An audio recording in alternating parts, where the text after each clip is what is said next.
বাবা খুব ভালো বৌমা হয়েছে তোমাদের, সবাইকে ডেকে ডেকে প্রণাম করছে।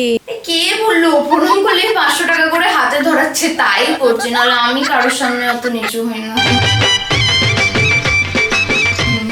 আরে বড় বেশি আসো আসো আসো, একটু প্রণাম করে নিয়ে আসো। প্রথমবার রান্নাঘরের জন্য কি বানাবে? আমি চিজ ম্যাগি খেয়ে নেবো। আরে তোমার খাওয়ার কথা বলছি না, তোমাকে বানানোর কথা বলছি। কে রে এরা অর্ডার মারছে আমাকে এখানে রান্না করার জন্য? আমি এখানে রান্না করতে এসেছি? হ্যাঁ এই তুই এখনই বাড়ি আয়, তোর বাড়ির কাউকে রান্না করতে বলছো? পাগল লাগে না?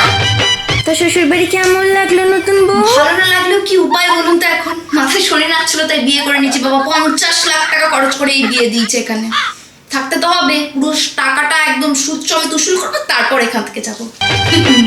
আর থাক থাক মা, তাড়াতাড়ি যেন নাতি নাতনির মুখ দেখতে পায়।